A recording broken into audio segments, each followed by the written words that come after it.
నమస్తే. నేను మీ Bobby Vardhan. BBC voice ఛానల్లోని వారం వారం వార్తా సమాహారం కార్యక్రమానికి స్వాగతం. ఇవాళ అంతర్జాతీయంగా కొన్ని వార్తలు, జాతీయంగా కొన్ని వార్తలు, అలాగే ప్రాంతీయ వార్తలు కొన్నిటిని మీ ముందుకు తీసుకొచ్చే ప్రయత్నం చేస్తాం. వాటిలో ముఖ్యమైనది పశ్చిమాసియా యుద్ధానికి సంబంధించి. ఈ యుద్ధానికి సంబంధించి ఒక శుభవార్త ఇప్పుడు ప్రపంచ వ్యాప్తంగా హల్చల్ చేస్తోంది. ముఖ్యంగా అంతర్జాతీయ మీడియా దీనికి సంబంధించి అనేక వార్తా కథనాలను ప్రచురిస్తోంది. దీని సారాంశం ఏంటంటే, దాదాపు 100 రోజులు పైగా సాగిన యుద్ధాన్ని ముగింపు చేస్తున్నట్టు తాత్కాలికంగా, అంటే విశ్రాంతి తీసుకుంటున్నట్టు 60 రోజుల పాటు కాల్పుల విరమణ ఒప్పందం మీద అటు అమెరికా ఇటు ఇరాన్ సంతకాలు చేశారు.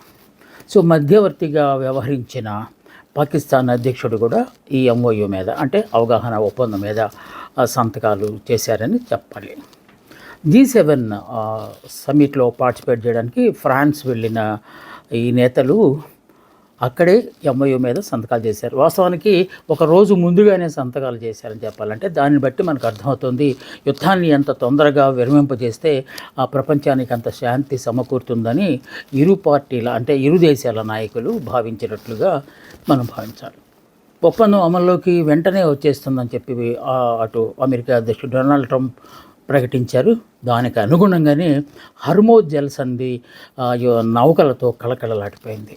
ఒకవైపు చమురును మోసుకెళ్తున్న వాణిజ్య నౌకలు, అలాగే కార్గో నౌకలు కూడా యథాతథంగా ప్రయాణాలు ప్రారంభించాయి. గతంలో టోల్ వసూలు చేస్తామని చెప్పిన ఇరాన్ దాని నుంచి వైదొలగడంతో ఇప్పుడు నౌకలకు, ముఖ్యంగా చమురు నౌకలు యథాతథంగా వెళ్ళడానికి మార్గం సుగమమైందిగా భావించాలి.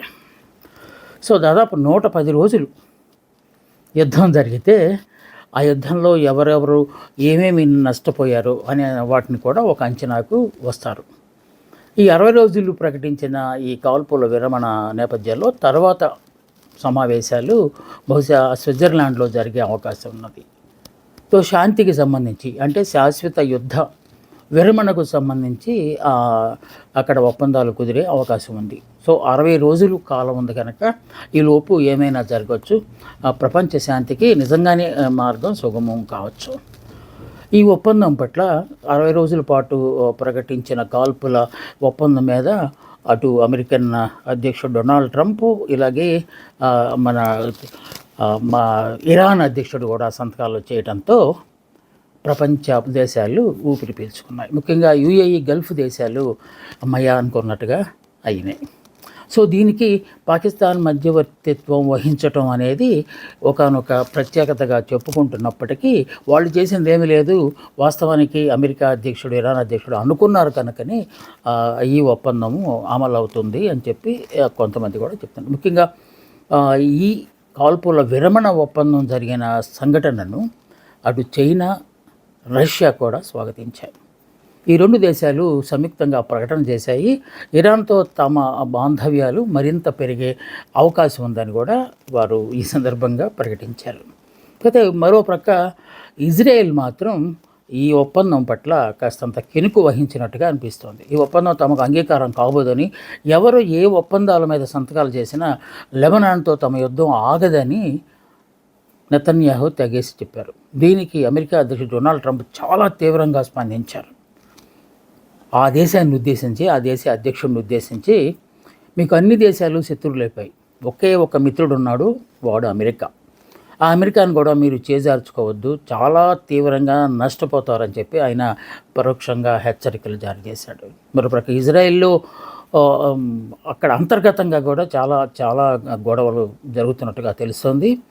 దీనివల్ల ఇజ్రాయెల్ చాలా నష్టపోయిందని, ఏ సమస్య పరిష్కారం కాకుండా ఇప్పుడు ఈ ఒప్పందం ఏమిటి అని చెప్పి అక్కడ కొంతమంది మేధావులు వాదిస్తూ ఉంటే, ఇంకెన్నాళ్ళు యుద్ధం రావణ కష్టంగా సాగేదని ఇంకొంతమంది దీని పట్ల సంతోషాన్ని వ్యక్తం చేస్తారు. అంటే దాదాపు మిశ్రమ స్పందన.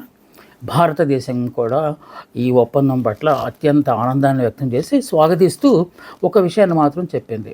హర్మోజ్ జలసంధి నుంచి నౌకలు రవాణా మొదలైనప్పటికీ ఇప్పటికిప్పుడు మన దేశంలో చమురు ధరలు తగ్గించే ఆస్కారం లేదని చెప్పింది. ఎందుకంటే చౌకగా లభించి, ఇప్పుడు అక్కడ పెద్ద క్యూ ఉంది కనుక, చాలా నౌకలు ఉంది కనుక, రద్దీ ఎక్కువగా ఉంది కనుక చౌకగా చమురు అందించే నౌకలు రావడానికి ఇంకొంత సమయం పడుతుంది.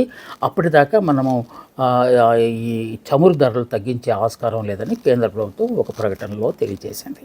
సో నిజంగానే ఇది చాలా సంతోషించాల్సిన అంశం. ఎట్టకేలకు ఎవరు దిగొచ్చారు, ఎవరు ఒక మెట్టు పైకెక్కారనే దాన్ని కనుక ప్రక్కన పెడితే 60 రోజుల పాటు యుద్ధ వార్తలు వినకుండా ఉండే ఆస్కారం మనకు ఏర్పడిందని కూడా భావించాలి. సో శాంతిని ఎవరైనా కోరుకుంటారు. ఇప్పుడు 110 రోజుల పాటు యుద్ధం చేశారు. అటు యుఏఈ చాలా చాలా నష్టపోయింది. అలాగే బహ్రెయిన్, కువైట్, ఒమన్ ఇలాగ చాలా దేశాలు నష్టపోయాయి. ఈ యుద్ధంలో విజేతలు ఎవరు, ఈ యుద్ధంలో పరాజితులు ఎవరు అనే ప్రశ్నలు కానీ వేసుకుంటే శూన్యం. ఎవరు గెలిచారో ఎవరు ఓడారో అర్థం కాని పరిస్థితుల్లో ఈ ఒప్పందం కుదిరింది. కానీ ఇది శాశ్వతం కావాలని, ప్రశాంతత లభించాలని అందరూ కోరుకుంటున్నారు. ఇది ఈ వారంలో ప్రపంచ మీడియా మొత్తాన్ని ఆకర్షించిన ఒకనొక వార్తగా చెప్పుకోవాలి. ఇక రెండోది, పవన్ కళ్యాణ్ గారు ఢిల్లీలో ఒక సమావేశం ఏర్పాటు చేశారు. జాతీయ సమగ్రత కోసం జనసేన ప్రస్థానం అనే శీర్షికన ఆయన ఢిల్లీలో, ఎక్కడ హైదరాబాద్ కానీ విజయవాడ కానీ అమరావతిలో కాకుండా ఢిల్లీలో సమావేశం ఏర్పాటు చేశారు. ఆయనతో పాటు కొంతమంది పార్టీ కీలక నేతలు కూడా ఈ సమావేశంలో పాల్గొన్నారు. ఆయన అనేక అంశాలను ప్రస్తావించారు. ముఖ్యంగా జాతీయ సమగ్రత ఎంత అవసరమో, జాతిని విడగొట్టడం కంటే జాతి అంతా ఒకటిగా ఉండటం ఎంత అవసరమో ఆయన పదే పదే చెప్తూ వచ్చారు. ఒక విధంగా పార్టీ ప్రయోజనాల కంటే దేశ ప్రయోజనాలే ముఖ్యమని ఆయన ప్రస్తావించడం కాస్తంత ప్రాధాన్యతను సంతరించుకుందని మనం భావించాలి.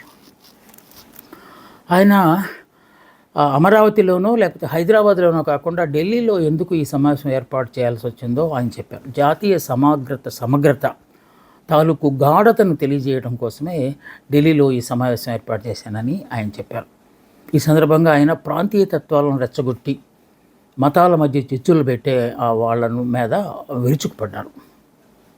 సో ముఖ్యంగా జనజీ పేరుతో వస్తున్న ఈ కాక్రోచ్ జనతా పార్టీ పట్ల యువతలు ఆకర్షితులు కావద్దని, వాళ్ళు విభజన రాజకీయాలు చేస్తున్నారని కూడా ఆయన ఒకానొక సందర్భంలో యువతకు పిలుపునిచ్చారు. సో అనేక అంశాలను మాట్లాడారు. అలాగే తెలంగాణకు ఆ మధ్య ఆయన వెళ్ళినప్పుడు జరిగిన సంఘటనలు కూడా చెప్పారు. దేశం అంతా ఒకటే, అన్ని రాష్ట్రాలు కలిస్తేనే ఒక దేశం అవుతుంది. రాష్ట్రాల మధ్య సమన్వయం ఉండాలి, రాష్ట్రాల మధ్య సత్సంబంధాలు ఉండాలి. అలాంటప్పుడు ఒక రాష్ట్రంలోకి మీరు రాకూడదు అనే హక్కు ఎవరికి లేదు అనే అంశాన్ని అక్కడ కూడా ఆయన ప్రస్తావించారు. సో ఇంకొక ముఖ్యమైన అంశాన్ని ఆయన ప్రస్తావించారు. బీజేపీతో తను జతగట్టడానికి కారణాన్ని కూడా, ముఖ్యంగా మోడీ అంటే ఎందుకు తనకు అంత ఇష్టమో కూడా ఆయన చెప్పుకొచ్చారు. తన తండ్రి అస్థికలు కాశీలో గంగలో కలపడానికి వెళ్ళినప్పుడు ముంబైలో దాడులు జరిగాయని, అక్కడ అనేక మంది ప్రాణాలు కోల్పోయారని, అప్పుడు తనకు అనిపించిందని ఈ దేశానికి ఒక పటిష్టమైన నాయకత్వం కావాలని నేను కోరుకున్నానని, ఆ కాశీ విశ్వేశ్వరుణ్ణి కోరుకోవటం వల్ల, నేను కోరటం అలాగే చాలామంది అదే అంశాన్ని కోరుకుని ఉంటారు, అందుకే మోదీ ప్రధానమంత్రి అయ్యారు అని ఆయన చెప్పుకొచ్చారు. తన మనసులోని భావాలన్నిటినీ ఆయన ఆ విధంగా చెప్పుకొచ్చారు. సో విభజన రాజకీయాల పట్ల ఆయన విముఖత వ్యక్తం చేస్తూనే మన రాష్ట్రాన్ని, ముఖ్యంగా తెలంగాణ ఆంధ్రప్రదేశ్ రాష్ట్రాన్ని అన్యాయంగా విడదీశారని, ఇప్పటికీ విభజన తాలూకు సమస్యలు వెంటాడుతూనే ఉన్నాయని మరోసారి ఆయన ప్రస్తావించారు. ఈసారి మన రాష్ట్రానికి అన్యాయం జరిగిందన్నమాట ఎక్కడ ఆయన చెప్పలేదు, కానీ జరిగిన విధానాన్ని మాత్రం ఆయన ఎండగట్టే ప్రయత్నం చేశారు. సో మిగతా నాయకులు కూడా కొన్ని అంశాలను ప్రస్తావించారు. కానీ ఈయన చాలా మెచ్యూర్డ్గా ఒక పరిణితి చెందిన నాయకుడిలాగా జాతీయ స్థాయిలో నాయకత్వాన్ని బలోపేతం చేసుకునేలాగా కనిపిస్తున్నట్టు ఆయన వ్యాఖ్యలు కనిపించాయి. మనం 0 నుంచి మొదలయ్యాం. ఇప్పటికీ 21 మంది ఎమ్మెల్యేలు, 3 ఎంపీలని సాధించే దశగా మనం ఆ దశకి మనం చేరుకున్నాం. ఈ పయనం ఇంకొంచెం పటిష్టంగా ముందుకు సాగాలి. జాతిని ముఖ్యంగా గుర్తుపెట్టుకోవాలి. ఆయన పదే చెప్పిన అంశం ఏంటంటే పార్టీ కంటే దేశ సమగ్రత ముఖ్యమని మరీ చెప్పారు. ఇవి దేనికి సంకేతాలు అవుతాయో అనే అంశం మీద ఇప్పుడు చర్చ దేశవ్యాప్తంగా, రాష్ట్ర వ్యాప్తంగా జరుగుతున్నట్టుగా కనిపిస్తోంది.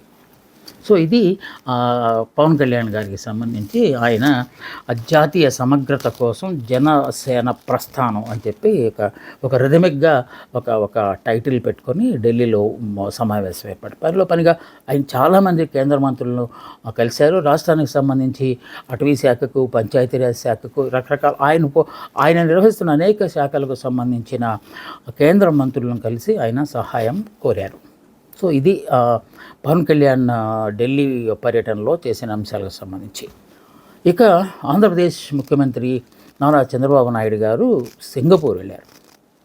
సో ఆయనకి సింగపూర్ అంటే మొదటి నుంచి అభిమానం, అమోఘమైన ప్రేమ కూడా ఉంది. అమరావతి తొలిదశలో అమరావతికి ప్లాన్లు వేయటంలో సింగపూర్ని ఆయన కలుపుకున్నారు. సింగపూర్ నుంచి చాలామంది అధికారులు వచ్చారు. మన అమరావతి తాలూకు డిజైన్లు అవన్నీ వేశారు. దాని మీద అప్పట్లో అనేక విమర్శలు వచ్చాయి. ఇప్పుడు ఆయన చాలా పకడ్బందీగా అమరావతిని మరి ఎవరు కదిలించలేరు అనే స్థాయిలో జరుగుతున్న నేపథ్యంలో ఆయన వరల్డ్ సిటీస్ కాన్ఫరెన్స్లో పార్టిసిపేట్ చేయడానికి సింగపూర్ వెళ్ళారు. సింగపూర్ వెళ్ళిన తర్వాత ఆయనకి అమోఘమైన ఘన స్వాగతం లభించింది. అక్కడ తెలుగువారు ఆయన కలిశారు. తమ తాలూకు ఆసక్తిని అమరావతిలో పెట్టుబడులు పెట్టడానికి ఏ విధమైన అవకాశాలు ఉన్నాయని కూడా వాళ్ళు చెప్పారు. ఈ పర్యటనలో చంద్రబాబు నాయుడు గారు సింగపూర్ అధికారులతో పాటు అక్కడున్న పారిశ్రామికవేత్తలతో కూడా సమావేశమయ్యారు. ఆయన వరల్డ్ సిటీస్ మీటింగ్లో ఒక కీలకమైన ప్రసంగం చేశారు. ఆంధ్రప్రదేశ్ ముఖ్యంగా అమరావతిని సింగపూర్ ప్లస్గా తయారు చేయడానికి ఉన్న అవకాశాలను ఆయన ఏకరువు పెట్టారు. అనేక మంది పారిశ్రామికవేత్తలు అక్కడ పెట్టుబడులు పెట్టడానికి రావాలని, అక్కడ ఉన్న సానుకూల అంశాలను కూడా ఆయన పదే ప్రస్తావించారు. సో ఆంధ్రప్రదేశ్ ఒక లక్ష్యంతో ముందుకెళ్తుంది. ప్రతి ఇంట్లో ఒక పారిశ్రామికవేత్త కావాలని చెప్పి మేము కోరుకుంటున్నాము. అలాగే మీ దేశం నుంచి కూడా చాలామంది అక్కడ రావాలని కోరుకున్నాం. నవంబర్లో మళ్ళీ విశాఖపట్నంలో పారిశ్రామిక భాగస్వామ్య సదస్సును ఏర్పాటు చేయబోతున్నాం. ఆ సదస్సుకు అనేక మంది పెట్టుబడులతో రావాలని, అమరావతిలో తమ పెట్టుబడులు పెట్టాలని కూడా ఆయన కోరారు. సో దానికి విశేష స్పందన వచ్చినట్టుగానే కనపడుతుంది. గతంలో వెళ్ళిన దానికంటే ఇప్పుడు అమరావతి పనులు ప్రారంభమైన తర్వాత వచ్చిన ఆసక్తి స్పష్టంగా కనిపించింది ఈ సమావేశంలో చంద్రబాబు నాయుడు గారు మాట్లాడుతున్న ఆ తరుణంలో. సో ఆయనతో పాటు మంత్రి నారాయణ గారు ఉన్నారు. అలాగే ఇంకొంతమంది అధికారులు ఉన్నారు. చాలా ఎంఓయూలు అయితే జరగలేదు, కానీ దానికి సంబంధించిన ప్రిపరేటరీ మీటింగ్గా దీన్ని మనం భావించాలి. సో ఈ వార్త చాలా ప్రధానంగా పతాక శీర్షికల్లో వచ్చింది. రాష్ట్రానికి సంబంధించి ఒక వార్త, ఇది రాష్ట్ర వ్యాప్తంగా ఇప్పుడు చర్చకు దారితీసింది. విజయవాడ సమీపంలోని కృష్ణలకు చెందిన ఒక గిగ్ వర్కరు లాకప్ డెత్కు సంబంధించింది. అతని పేరు సాయికృష్ణ పోలీసులు అరెస్ట్ చేసి, రౌడీ షీటర్ అనే పేరుతో పోలీసులు అరెస్ట్ చేసి చిత్రహింసల పాలు చేసి కృష్ణలంక పోలీస్ స్టేషన్లో ఉన్న నాగరాజ్ అనే సిఐ అతన్ని చంపేశారనే ఒక వార్త రాష్ట్రంలో దుమారాన్ని లేపుతుంది. సో అతను రౌడీ షీటర్ కనుక మేము తీసుకొచ్చాము, కానీ అతను పారిపోయాడని చెప్పి పోలీసులు చెప్తున్నారు. అయితే కుటుంబ సభ్యులు, ముఖ్యంగా అమ్మ మాత్రం, ఈ బాబు తాలూకు అమ్మ మాత్రం పోలీసులే తమ బిడ్డను చంపేశారని చెప్పి ఆవిడ ఆరోపిస్తున్నారు. ఇదిలా ఉంటే ఈ వార్త దావాలను విస్తరించడంతో విపక్ష వైఎస్ఆర్ కాంగ్రెస్ పార్టీ దీన్ని ఒక పెద్ద రాజకీయ అంశంగా తీసుకున్నది. ముఖ్యంగా మాజీ మంత్రి అంబటి రాంబాబు దీనికి సంబంధించి ఒక సంచలన ప్రకటన చేశారు. ఆయనే ప్రత్యక్షంగా చూసినట్టు కూడా చెప్పారు. అంటే రకరకాల వార్తలు వస్తున్న నేపథ్యంలో ఆయన చేసిన ఒక కామెంటు ఇప్పుడు రాష్ట్ర వ్యాప్తంగా చర్చకు దారితీసింది. అదేంటంటే పోలీసులు అతన్ని కాళ్ళ గోళ్ళు పీకేసి చిత్రహింసలు పెట్టేసి కొట్టి చంపేసి బైక్ మీద ఇద్దరు కానిస్టేబుల్ అతని శవాన్ని తీసుకెళ్ళి ఊరు చివరిలో ఎక్కడో ఖననం చేసేసేసారు అని చెప్పి ఆయన చేశారు. సో ఆ తర్వాత రోజుల్లో మళ్ళా దీనికి సంబంధించి కూటమి కొంతమంది కూటమిలో ఉన్న వాళ్ళు కూడా అదంతా ఫేక్, అంబటి రాంబాబు చెప్పింది. ఆయన ఒక ఫోటో ప్రకటించాడు. ఆ ఫోటో అసలు ఆ అబ్బాయిది కానే కాదు, అతను పారిపోయాడని పోలీసులు చెప్తున్నారు అని చెప్పి ఇలా అంటారు. ఈ సందర్భంగా రాధామిత్ర మండలి తాలూకు అధ్యక్షుడు, ఈ చనిపోయిన బాబు తాలూకు బంధువు, ఆయన ఒక ప్రెస్ మీట్ ఏర్పాటు చేసి తాము కాపు సామాజిక వర్గానికి చెందిన వాళ్ళమని, అందుకే మొట్టమొదటి నుంచి పుష్కర కాలం నుంచి తాము కాపు అదే జనసేన పార్టీతో పనిచేస్తున్నామని చెప్పి, అలాంటి మాకే ఇంత అన్యాయం జరిగింది, మా కుటుంబంలోని వ్యక్తికే ఇలాంటి అన్యాయం జరిగింది, అతన్ని చంపేశారు, ఇంకా మిగతా వాళ్ళ పరిస్థితి ఏంటి అని చెప్పి ఆయన ఆవేదన వ్యక్తం చేస్తూ ఆ పార్టీ అధ్యక్షుడు పవన్ కళ్యాణ్కి కొన్ని ప్రశ్నలు సంధించారు. ఎన్నాళ్ళు మేము పలకి మోసినందుకు మాకు ఇలాంటి శిక్షలు వేస్తారా, కనీసం మా శవాన్నైనా మా అబ్బాయి శవాన్నైనా మాకు ఇప్పించండి, లేకపోతే మీరు కాల్ చేస్తే బూడిదైనా మాకు ఇప్పించండి, అదే కదా మేము కోరుతున్నామని చెప్పి ఆయన పదే పదే ప్రశ్నలు వేశారు. దీన్ని గట్టిగా పట్టుకున్న కాపు నేతలు కొందరు కూడా ఈ అంశాన్ని కొంచెం పెద్ద చేసే ప్రయత్నం చేశారు. దీనికి మరో లింక్ కూడా ఉన్నది. ఈ మధ్య కాలంలోనే హోంశాఖ మంత్రి అనిత గారు శాంతి భద్రతలకు సంబంధించి మన రాష్ట్రంలో అంత బాగానే ఉంది, గతంతో పోలిస్తే 14% క్రైమ్ రేటు మనకి దిగువకు వచ్చేసింది అని చెప్పి ఆవిడ చెప్పిన నేపథ్యంలో ఈ వార్త ప్రాధాన్యతను సంతరించుకుంది. అందుకే కాపు నేతలందరూ మేడం చెప్పి కొన్ని రోజులు కూడా కదా అప్పుడే ఇలా జరుగుతుంది, ఈ రాష్ట్రంలో జంగిల్ రాజ్యం అనేది నడుస్తుంది, రెడ్ బోర్డ్ రాజ్యాంగం నడుస్తుంది, అందువల్లనే పోలీస్ స్టేషన్లో కూడా చాలా కాలం క్రితం ఎప్పుడో లాకప్ డెత్తులు ఉండేవి, ఇప్పుడు మళ్ళీ లాకప్ డెత్తులు ప్రారంభమయ్యాయి అని చెప్పి వాళ్ళు మళ్ళా విమర్శనాస్త్రాలు సంధించడం మొదలుపెట్టారు. ఈ సంఘటన జరిగినప్పుడు, ఈ వాదోపవాదాలు జరుగుతున్నప్పుడు, మీడియాలో వార్తలు హల్చల్ చేస్తున్నప్పుడు ముఖ్యమంత్రి గారు సింగపూర్లో ఉన్నారు, ఉప ముఖ్యమంత్రి గారు ఢిల్లీలో ఉన్నారు.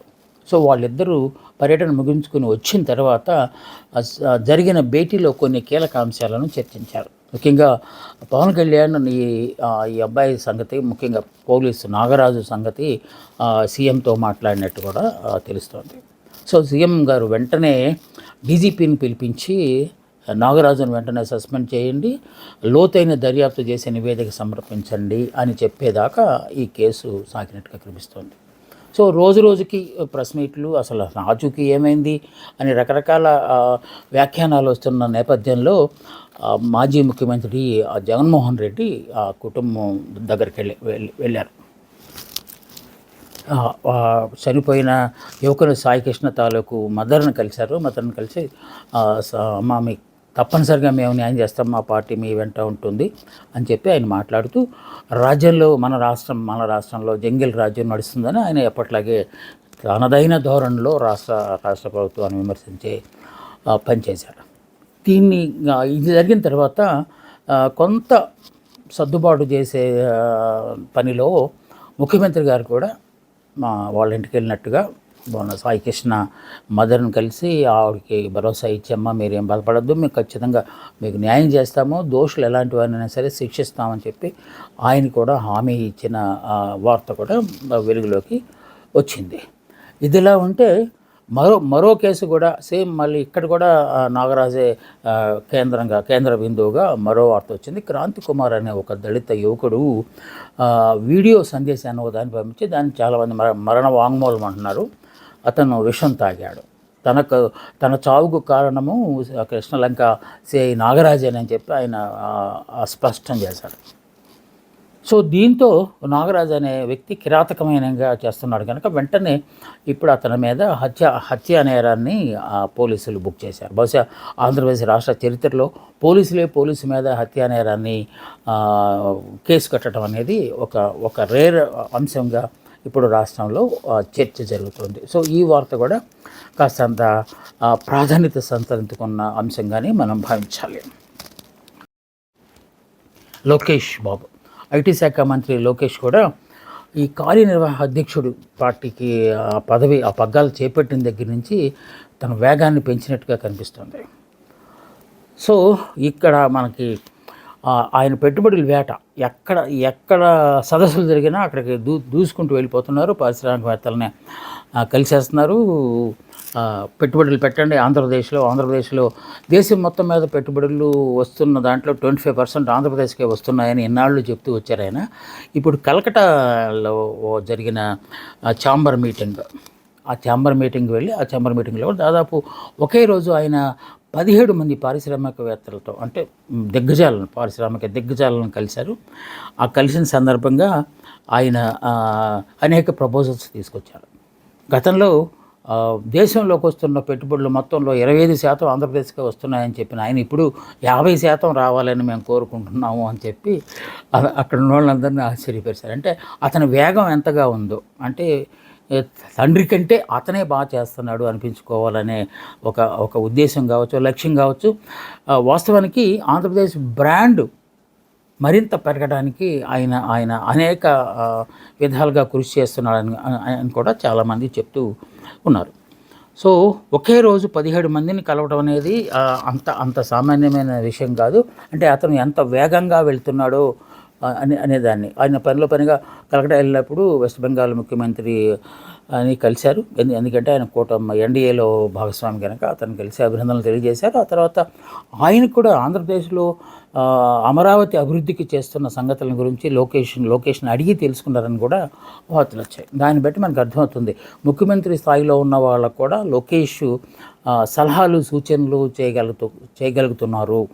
అతను చాలా రాజకీయ పరిపక్వత వచ్చింది అని చెప్పి ఆ పార్టీలో శ్రేణులు కొంతమంది చెప్పుకోవడం కూడా వినిపించింది. ఇవి అంతర్జాతీయ జాతీయ రాష్ట్రానికి సంబంధించిన కొన్ని వార్తలు. మళ్ళీ వచ్చే వారం మరికొన్ని ముఖ్యమైన వార్తలతో నేను ముందుకు వస్తాను. అందాక సెలవు. నమస్తే, మీ బాబీ వర్ధన్.